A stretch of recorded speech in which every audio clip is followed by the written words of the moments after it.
اعوذ باللہ من الشیطان الرجیم بسم اللہ الرحمن الرحیم قال الملأ الذین استکبروا من قومه لنخرجنك یا شعیب والذین آمنوا معك من قریتنا او لتعودن فی ملتنا۔ 8ویں پارے کے آخر میں اللہ جل شانہ نے 6 انبیاء کرام علیہم السلام اور ان کے ماننے اور نہ ماننے والوں کے قصے مختصراً بیان فرمائے، جن میں حضرت نوح، حضرت ہود، حضرت صالح، حضرت لوط اور حضرت شعیب علیہم السلام کے قصے، یہ 5 انبیاء کرام علیہم السلام کے 8ویں پارے میں، اور حضرت شعیب علیہ السلام کا جو واقعہ ہے یہ کچھ 8ویں پارے کے آخر میں ہے اور کچھ 9ویں پارے کے آغاز میں ہے، اور 9ویں پارے کے آغاز سے تقریباً آدھے پارے سے کچھ زیادہ 9ویں پارے کے حضرت موسیٰ علیہ السلام کا مفصل واقعہ ہے۔ 5 انبیاء کرام علیہم السلام کا مختصر ہے، اور چھٹے نبی حضرت موسیٰ علیہ السلام کا واقعہ تقریباً آدھے پارے سے کچھ زائد 9ویں پارے پر مشتمل ہے۔ ان تمام انبیاء کرام علیہم السلام کی اگر آپ دعوت دیکھیں، ان کی نصیحت دیکھیں اور ان کی قوم کا جواب دیکھیں اور ان کی اس بدتمیزی پر، استہزاء پر انبیاء کرام علیہم السلام کے جوابات دیکھیں تو وہ سب کے ایک ہیں، دعوت سب کی ایک، اور مکذبین کا انکار ایک جیسا، اور پھر اس انکار پر، استہزاء پر، مذاق اڑانے پر بھی جواب تمام انبیاء کرام علیہم السلام کا ایک جیسا۔ مثال کے طور پر تمام انبیاء کرام علیہم السلام کی دعوت ہے یا قوم اعبدوا اللہ ما لکم من الہ غیرہ، توحید، سب کی دعوت میں توحید ہے۔ اسی طرح تمام انبیاء کرام علیہم السلام سے اللہ جل شانہ نے اعلان کروایا کہ تم یہ اعلان کرو کہ تمہیں ان سے کسی قسم کا مالی مفاد نہیں چاہیے، ہمیں تم سے کسی قسم کا مالی مفاد نہیں چاہیے۔ تیسری بات، خود نبی نے اپنی طرف نسبت کر کے یہ ارشاد فرمائی تاکہ اتمام حجت ہو جائے کہ اگر ہم بھی اللہ کے حکم کو نہیں مانیں گے تو ہمیں بھی آخرت کے عذاب سے ڈر ہے۔ چوتھی بات، تمام انبیاء کرام علیہم السلام اور ان کی امت کی جو کارگزاری ذکر کی گئی ہے اس میں ایک یہ ہے کہ جواباً نصیحت خیرخواہی کے جواب میں جو ان کی امت نے جواب دیا وہ کیا؟ نعوذ باللہ، انبیاء کو کہا کہ تم گمراہ ہو، بعض انبیاء کو کہا کہ تم بے وقوف ہو، تم پاگل ہو، اور انبیاء کرام علیہم السلام نے اس کے جواب میں کیا فرمایا؟ پہلی بات تو صراحت کے ساتھ نفی فرمائی کہ ہم گمراہ نہیں ہیں یا ہم پاگل نہیں ہیں، ہمیں جنون نہیں ہے۔ ہاں یہ بات بتائی ہے کہ ہم وحی کی پیروی کرتے ہیں، ہم میں تم میں بس ایک بنیادی فرق یہ ہے کہ اللہ تعالیٰ نے ہمیں وحی کے لیے منتخب فرما لیا ہے، ہم اللہ کا پیغام تم تک پہنچاتے ہیں اور ہم اس پیغام کے پہنچانے میں تمہارے لیے ناصح اور خیر خواہ ہیں۔ تو انبیاء کرام علیہم السلام نے اپنی طرف الزام جو ان کی طرف الزام عائد ہوا تھا، متانت کے ساتھ اس کی نفی فرما دی، سنجیدگی کے ساتھ، وقار کے ساتھ، اور پھر جواب جو دیا ہے تو وہ اس انکار اور استہزاء کا، مذاق اڑانے کا جواب مذاق اڑانے سے نہیں دیا، گالی کا جواب گالی سے نہیں، بلکہ انکار کر کے کہ ہمارے ساتھ جو تم الزام لگا رہے ہو وہ الزام تو نہیں ہے، البتہ ہمارا تعارف یہ ہے، وہ تعارف سن لو۔ انبیاء کرام علیہم السلام کے واقعات کے بعد حضرت موسیٰ علیہ السلام کے واقعے سے پہلے اللہ رب العزت نے اپنی سنت اور عادت ذکر فرمائی، ارشاد فرمایا کہ وَمَا أَرْسَلْنَا فِي قَرْيَةٍ مِّن نَّبِيٍّ إِلَّا أَخَذْنَا أَهْلَهَا بِالْبَأْسَاءِ وَالضَّرَّاءِ لَعَلَّهُمْ يَضَّرَّعُونَ کہ انبیاء کرام علیہم السلام کی نصیحت کے انکار کرنے پر 2 قسم کے حالات اللہ تبارک و تعالیٰ کی طرف سے آئے، سختی کے حالات بھی آئے اور خوشحالی کے حالات بھی آئے، اور ان دونوں حالات کے اندر اللہ رب العزت نے سختی کی حالت اس لیے عائد فرمائی لعلہم یضرعون، تاکہ گڑگڑائیں، اپنا معاملہ اللہ تعالیٰ سے صاف کریں، لیکن اگر سختی کی حالت میں وہ متنبع نہ ہوئے تو پھر اب اس سختی کے بعد فراخی آتی ہے، نعمتیں خوب اللہ کی طرف سے برسنی شروع ہو جاتی ہیں، اور یہ اللہ کا عذاب ہوتا ہے۔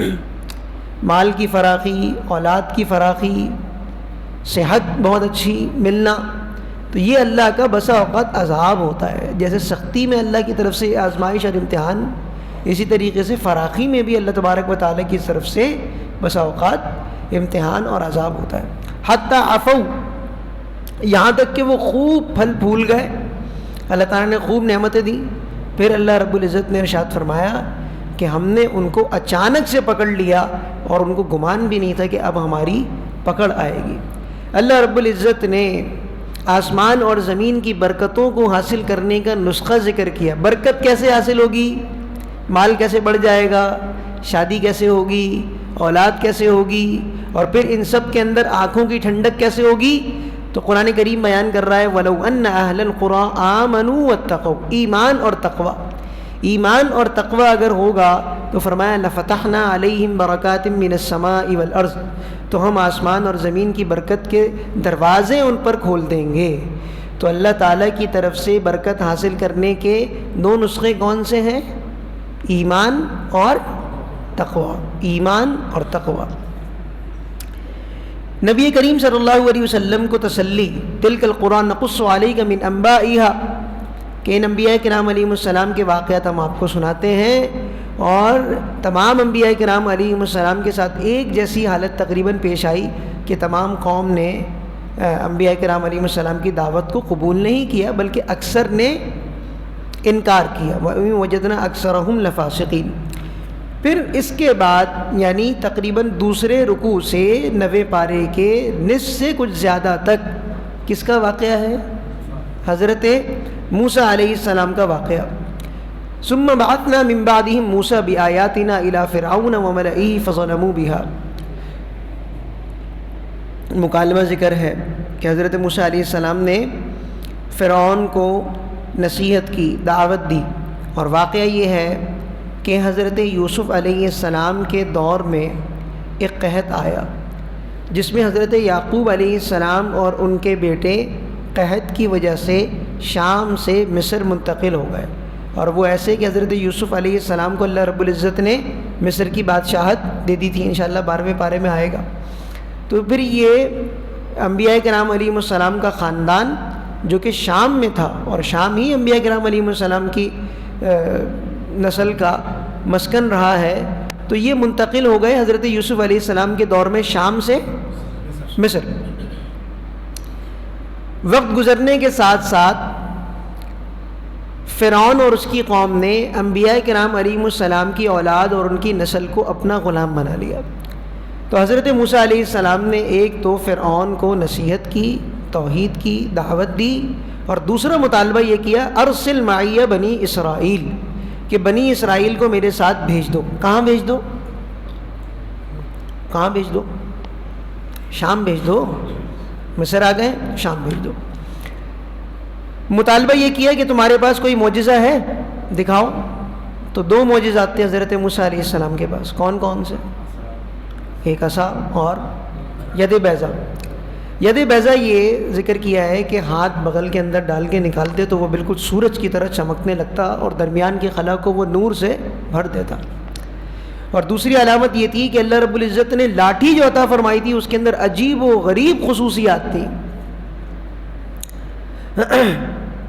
بکریاں چرانے میں بھی اس کو استعمال کرتے، پتے جھاڑنے میں بھی اس کو استعمال کرتے، جادوگروں کے مقابلے میں اس کو اللہ کے حکم سے ڈالتے وہ اژدہا بن جاتا، پتھر پر مارتے اس سے 12 چشمے پھوٹ جاتے، سمندر پر مارتے 12 قبائل کے لیے رستے نکل آتے. تو انبیاء کرام علیہ السلام کو جو معجزات عطا فرمائے گئے تھے تو حضرت موسیٰ علیہ السلام کو بطور خاص یہ دو معجزات اللہ رب العزت نے عطا فرمائے. جب حضرت موسیٰ علیہ السلام نے یہ دو معجزات دکھائے اور بطور خاص لاٹھی کا جو معجزہ دکھایا تو فرعون بھاگ کھڑا ہوا.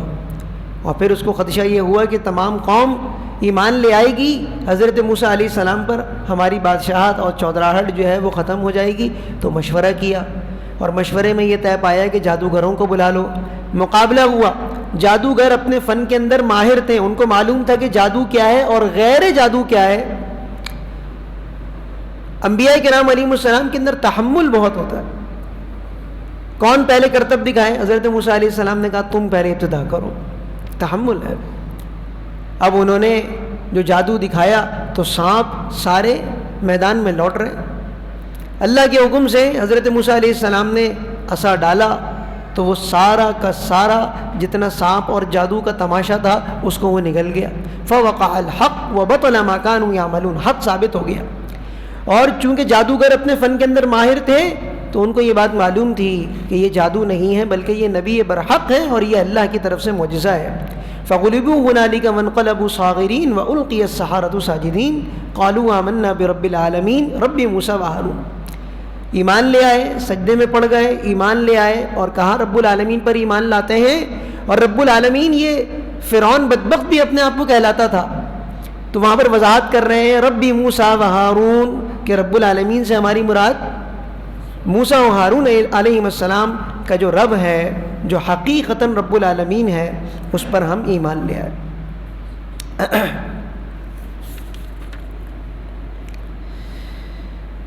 مختلف عذاب اللہ تبارک و تعالیٰ کی طرف سے فرعونیوں پر انکار کرنے کے نتیجے میں اللہ رب العزت نے مسلط فرمائے. یہاں پر 5 عذاب کا ذکر ہے. وَلَقَدْ أَخَذْنَا آلَ فِرْعَوْنَ بِالسِّنِينَ وَنَقْصٍ مِّنَ الثَّمَرَاتِ لَعَلَّهُمْ يَذَّكَّرُونَ. 2 یہ کہ قحط کا عذاب آیا، پھل ان کے خراب ہو گئے. اسی طرح ایک عذاب ان کے اوپر یہ آیا کہ فَأَرْسَلْنَا عَلَيْهِمُ الطُّوفَانَ وَالْجَرَادَ وَالْقُمَّلَ وَالضَّفَادِعَ وَالدَّمَ آیات مفصلات. طوفان آیا اور ٹڈیوں کا عذاب آیا، والقمل چیچڑیوں کا، جوؤں کا عذاب آیا، والضفادع مینڈکوں کا عذاب آیا. جوؤں کا عذاب ایسے تھا کہ ہر چیز میں جوئیں ہی جوئیں، کھانے کی چیز میں، پہننے کی چیز میں، ہر چیز میں جوئیں. اور مینڈکوں کا عذاب ایسا آیا کہ مینڈک ہر چیز میں، حتیٰ کہ ان کے پانی میں، ان کے کھانے میں، سالن میں بات کرنے کے لیے منہ کھولتے تو روایات میں آتا ہے کہ وہ مینڈک اچھل کے جا کے منہ میں بیٹھ جاتا.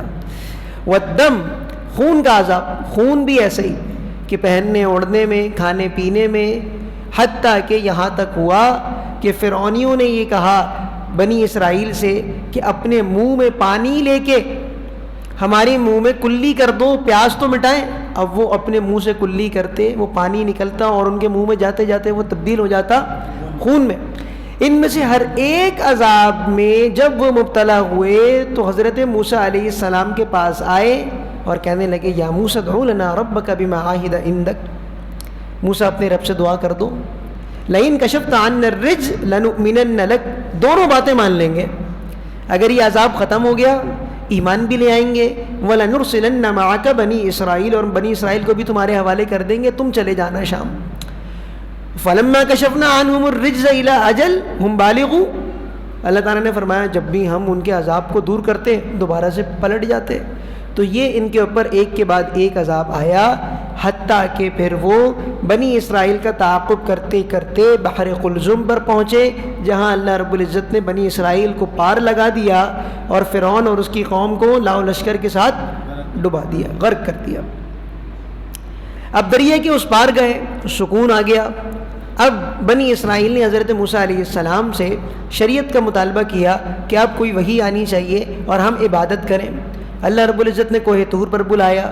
پہلے 30 دن اور پھر 10 دن مکمل کر کے 40 دن چلہ لگوایا حضرت موسیٰ علیہ السلام. وہ 40 دن کسی بھی نیک کام کے کرنے میں بڑی تاثیر ہے. تو 40 دن جب آدمی کسی کام کو مداومت سے، مطابعت سے کرتا ہے تو اس کے اندر ایک ہمت، طاقت اور قوت پیدا ہو جاتی ہے جو دوسرے عدد میں پیدا نہیں ہوتی. اور 40 کا عدد بڑا ایک اہمیت کا حامل ہے. اس لیے ہماری بھی جب تخلیق اپنی والدہ کے پیٹ میں ہوئی ہے ہم میں سے ہر ایک کی، تو 40 دنوں کے اندر وہ ایک مرحلے سے دوسرے مرحلے میں منتقل ہوتا رہا ہے. بہرحال حضرت موسیٰ علیہ السلام کو اللہ رب العزت نے ہم کلامی کا شرف عطا فرمایا. نبی کریم صلی اللہ علیہ وسلم کے علاوہ واحد پیغمبر ہیں حضرت موسیٰ علیہ السلام کے جو بلا واسطہ اللہ جل شانہ سے کلام فرماتے تھے. اب جب آواز سنی، کلام اتنا خوبصورت ہے تو وہ ذات کیسی ہوگی. تو اب یہاں پر مطالبہ کر رہے ہیں ربی ارنی انظر الیک، اے اللہ مجھے دکھا دے، دیدار کرا دے، میں دیکھنا چاہتا ہوں. اللہ رب العزت نے فرمایا لن ترانی، تم اس کا تحمل نہیں کر پاؤ گے، نہیں دیکھ پاؤ گے۔ پھر مطالبہ کیا، کلیم اللہ ہے، کہا اچھا یہ دیکھو کہ ہم اپنی تجلی اس طور پر ڈالتے ہیں، اگر یہ اپنے مکان پر ٹھہرے رہا اپنی جگہ پر تو تم ہمیں دیکھ لو گے۔ جیسی تجلی پڑی طور ریزہ ریزہ ہو گیا، حضرت موسیٰ علیہ السلام بے ہوش ہو کر گر گئے، سبحانک تبت الیک وانا اول المؤمنین، اور اپنے مطالبے سے ہٹ گئے۔ اللہ رب العزت نے وحی عطا فرمائی، اپنی شریعت عطا فرمائی، توریت عطا فرمائی، اور یہ بات پہلے ہی بتا دی تھی کہ ہم نے تمہاری قوم کو ایک آزمائش میں مبتلا کر دیا ہے۔ اور وہ آزمائش کیا تھی کہ حضرت موسیٰ علیہ السلام یہاں پر آئے ہیں شریعت لینے کے لیے بنی اسرائیل کے مطالبے پہ، اور پیچھے ان کی قوم کس میں مبتلا ہو گئی بھائی؟ بچڑے کی پوجا کرنے میں مصروف ہو گئی۔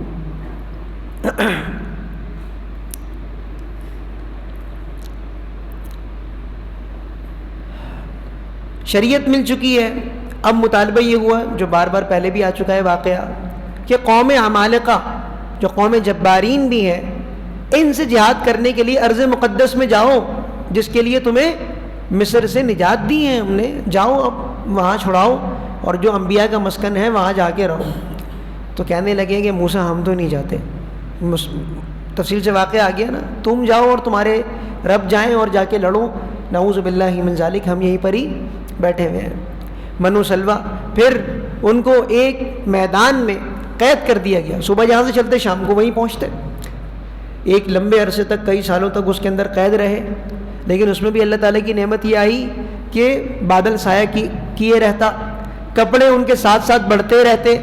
اللہ رب العزت نے کھانے پینے کے لیے منو سلوہ نازل کیا، منو سلوہ کھاتے کھاتے جنت کا کھانا کہنے لگے کہ اب ہم افتہ گئے ہیں، اب ہمیں چاہیے پیاز چاہیے، ککڑی چاہیے، اور دال چاہیے، مسور چاہیے، تو یہ چیزیں اب ہمیں چاہیے۔ تو اللہ رب العزت نے پھر اس مطالبے کو بھی سزا میں اس سے ایک نصیحت یہ حاصل کرنی چاہیے کہ جس حالت میں بھی ہوں اللہ تبارک و تعالیٰ سے دعا مانگنا نہ چھوڑے۔ کل بھی یہ بات آئی تھی نا کہ اللہ رب العزت مخلوق کی طرح غضب سے مغلوب نہیں ہوتے ہیں اللہ تعالیٰ۔ شیطان جب راندہ درگاہ ہو رہا ہے اس کو معلوم ہے کہ ابھی بھی مانگوں گا تو عطا ہوگا۔ تو دعا مخ العبادہ، عبادت کا مغز ہے، اور وہ دربار ایسا ہے کہ وہاں جو مانگتا نہیں ہے اللہ تعالیٰ اس سے ناراض ہوتا ہے۔ تو اپنی ہر چھوٹی بڑی ضرورت کو اللہ کے سامنے رکھیں۔ اللہ کا ولی بننے کا یہ حضرت شیخ الاسلام مفتی تقی عثمانی صاحب دامن برکاتہم نے ایک نسخہ یہ ذکر کیا، اللہ کا ولی بننے کا نسخہ یہ ہے ہر وقت اللہ تعالیٰ سے بات کرتے رہو۔ گھر سے نکل رہے ہو خیریت مانگو، اپنی مانگو، اولاد کی مانگو، مال کی مانگو، عزت مانگو، ہر چیز مانگتے رہو۔ انٹرویو کے لیے جاؤ اللہ تعالیٰ سے مانگتے رہو، اسکول جا رہے ہو اللہ سے مانگتے رہو، امتحان دینے جا رہے ہو اللہ سے مانگتے رہو، سواری پر بیٹھ گئے ہو اللہ سے مانگتے رہو، مسجد میں آ گئے ہو اللہ سے مانگتے رہو، لیٹ کے اب سونے کا انتظار کر رہے ہو اللہ سے مانگتے رہو، اٹھ گئے ہو دن کی خیر اللہ سے مانگو۔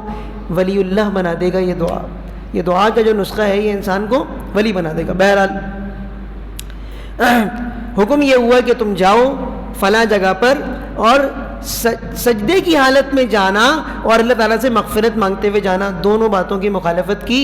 کولے کے بل گھسٹتے ہوئے اندر گئے تکبر کے ساتھ، اور کہنا یہ تھا کہ اللہ ہمیں معاف فرما، حطہ، اے اللہ ہمارے گناہوں کو معاف فرما۔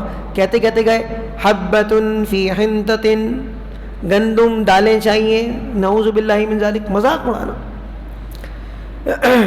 ہفتے کے دن ان کو شکار کرنے سے منع کیا گیا، ہیلے بازی کری، گھڑے کھود لیے کہ پانی آئے گا تو اس کے ساتھ مچھلی بھی آئے گی، گھڑے میں رہ جائے گی، پانی جب واپس کٹے گا تو مچھلیاں اس کے اندر رہ جائیں گی۔ یہاں تک ہوا کہ توریت پر عمل کرنے کے لیے اللہ رب العزت نے کوہ طور کو ان کے سر پہ معلق فرما دیا۔ وَإِذْ نَتَقْنَا الْجَبَلَ فَوْقَهُمْ كَأَنَّهُ ظُلَّةٌ وَظَنُّوا أَنَّهُ وَاقِعٌ خُذُوا مَا آتَيْنَاكُمْ بِقُوَّةٍ وَاذْكُرُوا مَا فِيهِ لَعَلَّكُمْ تَتَّقُونَ، اب عمل کرو۔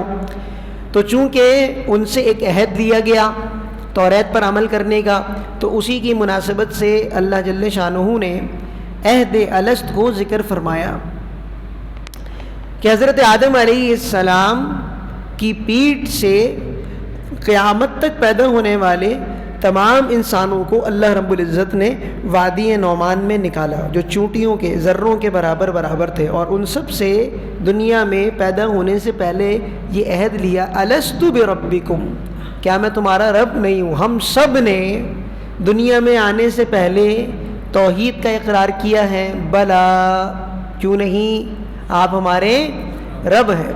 اور بعض بزرگوں کو، حضرت علی کرم اللہ وجہہ بھی ان میں ہے، وہ فرماتے ہیں کہ ہمیں وہ عہد جو اللہ تعالیٰ نے ہم سے لیا تھا وہ یاد ہے، یہ بھی یاد ہے کہ ہمارے دائیں کون تھا، ہمارے بائیں کون تھا، لیکن اگر ہمیں یاد نہیں ہے تو ایک سوال یہ ہے کہ کیا ہم ڈائریکٹ سفید داڑھی میں ہو گئے؟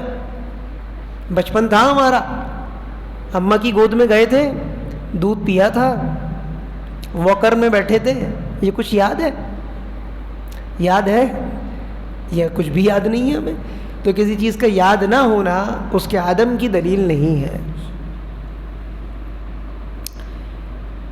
حضرت موسیٰ علیہ السلام کے واقعے کے درمیان سرور دو عالم صلی اللہ علیہ وسلم کی 9 صفات اللہ رب العزت نے ذکر فرمائی۔ الذین یتبعون الرسول النبی، رسول ہیں، نبی ہیں، امی ہیں، اور امی ہونے کا مطلب کیا ہے؟ ان پڑھ ہے، جاہل ہے، نعوذ باللہ من ذالک۔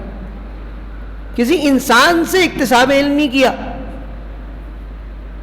اللہ رب العزت، حضرت آپ صلی اللہ علیہ وسلم نے ارشاد فرمایا ہے کہ ادبنی ربی فاحسن تأدیبی، او کما قال، کہ مجھے میرے رب نے ادب اور علم سکھایا اور بہترین سکھایا۔ تو معلم اللہ اور متعلم نبی کریم صلی اللہ علیہ وسلم کسی انسان سے نہیں علم حاصل کیا، کیونکہ تمام انسانوں میں افضل ہیں، تو اس لیے کسی انسان سے اکتساب علم اللہ رب العزت نے گوارا ہی نہیں کیا کہ اپنے محبوب صلی اللہ علیہ وسلم کو ہم کسی انسان کا طالب علم بنائیں گے، نہیں بنا۔ چوتھی صفت یجدونہ مکتوبا عندہم فی التوراۃ والانجیل، نبی کی صفت نہیں، یہ اہل کتاب نبی کو لکھا ہوا پاتے ہیں تورات اور انجیل میں، یعنی اس کے اندر اور آگے کی بات ہے کہ نبی کی صفت نہیں ہے، بلکہ اگر اہل کتاب اپنی کتاب پڑھیں گے تو ایسا لگے گا کہ یہ نبی پورے کے پورے تورات اور انجیل میں لکھے ہوئے ہیں، ان کی صفات نہیں، پورے کے پورے نبی لکھے ہوئے ہیں۔ یامرہم بالمعروف، امر بالمعروف کریں گے، ینہاہم عن المنکر، نہی عن المنکر کریں گے، ویحل لہم الطیبات، پاکیزہ چیزوں کو حلال قرار دیں گے، ویحرم علیہم الخبائث، گندی چیزوں کو حرام قرار دیں گے، ویضع عنہم اصرہم والاغلال التی کانت علیہم، اور ان بوجھ کو اور ان توق کو جو کہ پہلی امتوں پر یعنی سخت احکام تھے ان کو ہٹانے والے ہیں۔ پہلی امت کے لیے حکم یہ تھا کہ وضو ہی کرنا ہے، غسل ہی کرنا ہے پانی سے، تیمم کا حکم نہیں تھا۔ کپڑے کے جس حصے میں ناپاکی لگ جائے تو اس حصے کو کاٹنے کا ہی حکم تھا، اور بعض گناہوں کے اندر قتل کرنے کا ہی حکم تھا، لیکن یہ تمام احکام میں تخفیف ہو گئی۔ نماز صرف مسجد میں ہو سکتی تھی، ہمارے لیے ساری زمین کو اللہ رب العزت نے مسجد اور مطہر بنایا ہے کہ جہاں چاہیں تیمم کریں اور جہاں چاہیں نماز پڑھیں۔ حضرت موسیٰ علیہ السلام کے واقعے کے بعد اللہ جل شانہ نے بنی اسرائیل کے ایک بڑے عالم بلعام بن باعورہ کا واقعہ ذکر کیا کہ حضرت موسیٰ علیہ السلام جب قوم عمالقہ سے جہاد کرنے کے لیے آنے لگے تو وہاں پر ایک شخص تھا جس کا نام ہے بلعام بن باعورہ، جو بظاہر توریت کا بڑا عالم تھا۔ اس سے اس قوم نے مطالبہ یہ کیا کہ حضرت موسیٰ علیہ السلام اور ان کی قوم کے لیے بد دعا کرو۔ یہ مستجاب الدعوات تھا۔ مستجاب الدعوات اس کو کہتے ہیں کہ اللہ تعالیٰ جس کی ایسی لاج رکھتے ہیں، عزت رکھتے ہیں، اس کے ایسے ناز اور نخرے اٹھاتے ہیں کہ وہ جو دعا مانگتا ہے اللہ تبارک و تعالیٰ اس کو قبول فرماتے ہیں۔ تو مستجاب الدعوات تھا۔ اس نے کہا تمہیں معلوم ہے کہ یہ نبی برحق ہیں، میں ان کے خلاف کیسے بد دعا کر سکتا ہوں؟ قصہ مختصر یہ کہ اس کو رشوت وغیرہ دے کے تیار اس بات پر کر لیا کہ وہ بد دعا کرے۔ اللہ کی شان دیکھیے کہ وہ بد دعا کرتا تھا موسیٰ علیہ السلام اور ان کی قوم کے لیے، اور زبان سے نکلتی تھی وہ بد دعا اپنے لیے اور اپنی قوم کے لیے۔ وہ کہتے تھے آئے کمبخت یہ کیا کر رہا ہے، رشوت بھی دی ہے ہم نے دوسرے کی بد دعا کرنے کے لیے، ہمارے لیے بد دعا کر رہا ہے۔ اللہ رب العزت نے ارشاد فرمایا فَمَثَلُهُ كَمَثَلِ الْكَلْبِ، اس کی مثال کتے کی طرح ہے۔ جب کوئی عالم، جب کوئی دیندار اپنی نسبت کی اور دین کی لاج نہیں رکھتا، وہ اللہ کے نزدیک کتے سے بدتر ہے۔ فرمایا ان تحمل علیہ یلہث او تترکہ یلہث، کہ کتا کیا ہوتا ہے کہ اگر تم اس کو بھگاؤ دوڑاؤ تب بھی وہ ہانپے گا، زبان نکالے گا، اس کو چھوڑ دو تب بھی وہ ہانپے گا، زبان نکالے گا۔ تو اللہ نے جو نسبت عطا فرمائی ہے، اور اللہ نے اگر کسی اعتبار سے ہمیں سیادت اور قیادت عطا فرمائی ہے تو اس کو چند ٹکوں کے خاطر بیچنا نہیں، اور یہ بھی بیچنا ہوتا ہے کہ کسی کے روب میں آ گئے، سیٹھ صاحب کے روب میں آ گئے، صدر صاحب کے روب میں آ گئے، خزانچی صاحب کے روب میں آ گئے، بھائی کام کرنا ہے ہو سکتا ہے کرو، نہیں تو السلام علیکم کر کے چلے جاؤ۔ عالم کی شان یہ وقار دبدبہ ہونا چاہیے، اور اللہ کے لیے یہ ساری چیزیں۔ کفار چوپایوں کی طرح ہیں بلکہ ان سے بدتر ہے۔ فرمایا کہ یہ جو چوپائے ہیں، یہ جو انسان کافر ہے اس کے پاس دل ہے لیکن اسے سمجھتا نہیں ہے، آنکھ ہے لیکن دیکھتا نہیں ہے، کان ہے لیکن اس سے سنتا نہیں ہے۔ کفار کے بعد نہیں تھے کیا؟ یہ اعضاء کفار کے بعد نہیں تھے تو پتہ یہ چلا کہ انسان اور جانور میں فرق یہ ہے کہ انسان اپنے علم سے اور اپنی صلاحیت سے اللہ کو پہچانتا ہے اور اللہ کے حکم کو پہچانتا ہے اور اپنی صلاحیتوں کو دین پر چلنے میں خرچ کرتا ہے، ورنہ کھانا کمانا، گھر بنانا، شادی بیاہ، بچوں کی خدمت یہ ایک کتا بھی کرتا ہے، بلی بھی کرتی ہے، گدھا بھی کرتا ہے، سور بھی کرتا ہے۔ اس میں اور انسان میں کوئی فرق نہیں ہے۔ تو فرق کیا ہے انسان میں کہ انسان اللہ کو پہچانتا ہے، مکلف ہے، جانور مکلف نہیں ہے شریعت کا، اللہ کو پہچاننا۔ تو اللہ تعالی ہمیں توفیق عطا فرمائے۔ سورت کے آخر میں چند قرآن کریم کے آداب ذکر فرمائے۔ وَإِذَا قُرِئَ الْقُرْآنُ فَاسْتَمِعُوا لَهُ وَأَنصِتُوا، قرآن کریم جب پڑھا جائے غور سے سنو، خاموش رہو تاکہ تم پر رحم ہو۔ تو قرآن کریم کے من جملہ آداب میں سے ایک ادب یہ ہے کہ جب قرآن کریم پڑھا جا رہا ہو تو دو کام کرنے ہیں، ایک تو یہ کہ خاموش رہنا ہے، اور دوسرا کام کیا کرنا ہے؟ کان لگا کے اس کو سننا ہے۔ ہماری مسجد میں ایک کمی ہے بہت زیادہ، ہمارے یہاں قرآن کریم کی تلاوت کرتے ہی نہیں ہیں نمازی، بالکل نہیں کرتے تلاوت۔ کیوں نہیں کرتے بھائی تلاوت؟ قرآن کریم کی پیٹ ہو جائے گی۔ ارے بھائی یہ کیا تماشا، ہونے دو یار، پیٹ ہونے میں یہ کہاں سے سبق لے لی کہ قرآن پڑھنا ہی چھوڑ دیا؟ اب ضرورت ہے، سامنے والا نمازی ہے، نماز پڑھ رہا ہے، وہ قاعدے میں بیٹھا ہے، حرم شریف میں جاتے ہیں تو کیا کرتے ہیں، مسجد نبوی میں کیا کرتے ہیں؟ ٹھیک ہے اگر کبھی موقع ہے تو میں اس طرف منہ کر کے بیٹھ جاؤں اور سامنے والا میری طرف منہ کر کے بیٹھ جائے، لیکن اگر موقع نہیں ہے تو قرآن پڑھنا نہیں چھوڑو بھائی، قرآن تو پڑھو۔ ایک آدمی برابر میں بیٹھا ہوا ہے کرسی پہ، اب اس کے عذر کو اللہ تسلیم کر رہا ہے، اللہ نے تسلیم کر لیا نا اس کے عذر کو، تم نماز پڑھ لو کرسی پہ بیٹھ کے، اب میں نیچے بیٹھ کے قرآن نہیں پڑھوں گا۔ کیوں نہیں پڑھوں گا؟ بے ادبی ہو رہی ہے۔ یہ کس نے بے ادبی سکھائی ہے؟ کس نے سکھائی ہے بے ادبی ہے؟ جب اس کے عذر کو اللہ نے تسلیم کر لیا ہے تو میں اور آپ کون ہوتے ہیں؟ ٹھیک ہے اگر موقع ہے تو میں اس سے دور بیٹھ جاؤں اپنے قلب کے اطمینان کے لیے، لیکن اس کا یہ نتیجہ نکالنا کہ قرآن ہی نہیں پڑھیں گے تو یہ بات بڑی۔ دوسری چیز کیا ہے، بعض حضرات ہیں مجھے شرم آتی ہے، عمر بڑی ہے ان کی، مسجد میں آئیں گے باتیں کرتے رہیں گے، نہ خود ذکر کریں گے، نہ خود تحیۃ الوضو پڑھیں گے، مسجد پڑھیں گے، نہ خود جو ہے وہ قرآن کریم کی تلاوت کریں گے۔ اب ہمیں آیا آتی ہے کہ ہم ان کو بول دیں، لیکن پھر اب جی کڑا کر کے کچھ دنوں میں بول ہی دیتے ہیں، کیونکہ انتظام تو ہمارے ہاتھ میں، انتظام بھی ہمیں دیکھنا ہوتا ہے، نماز بھی پڑھانی ہے، انتظام بھی دیکھنا ہے۔ تو اس لیے بھائی قرآن کریم کی تلاوت کا ماحول ہونا چاہیے۔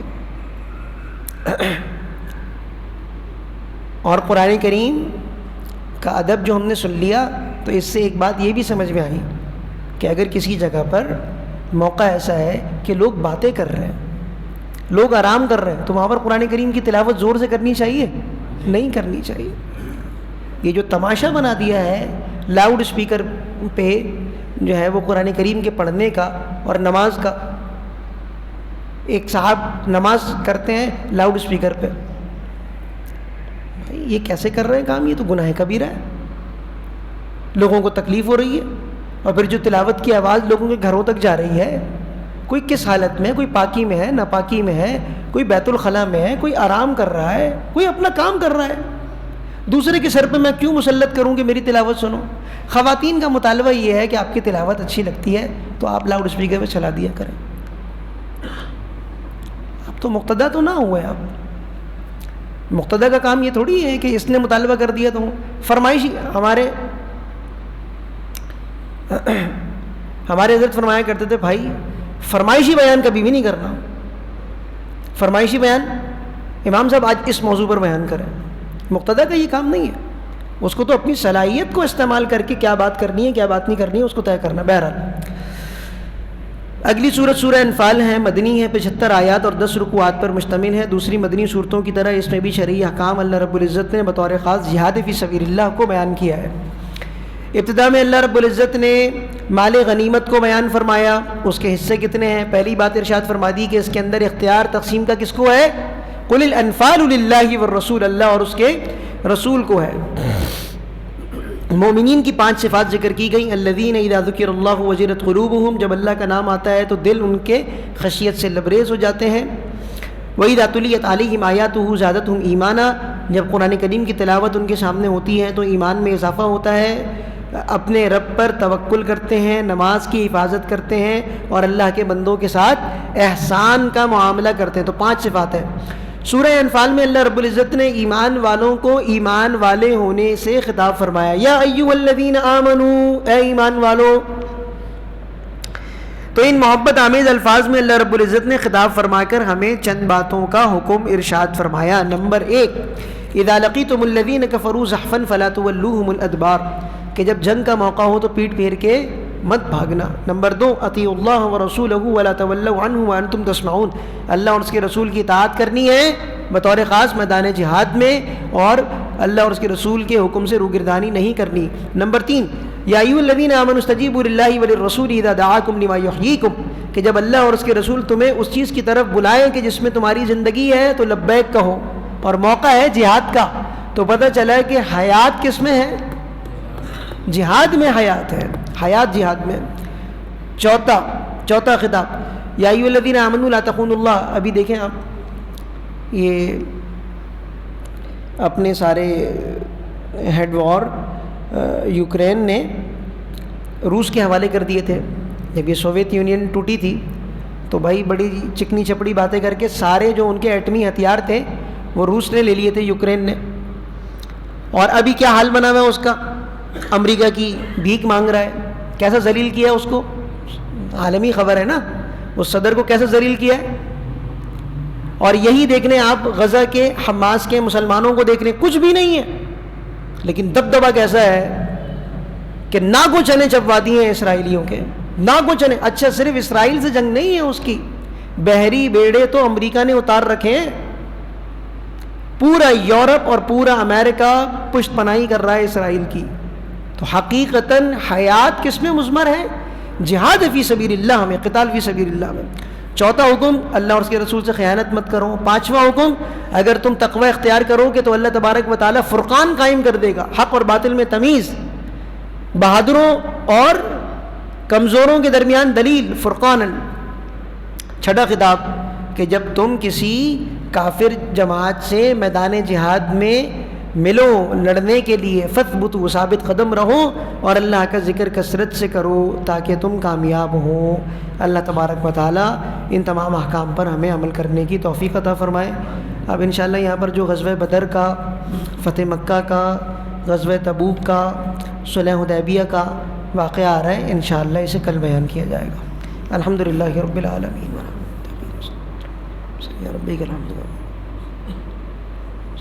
آمین برحمتک یا ارحم الراحمین.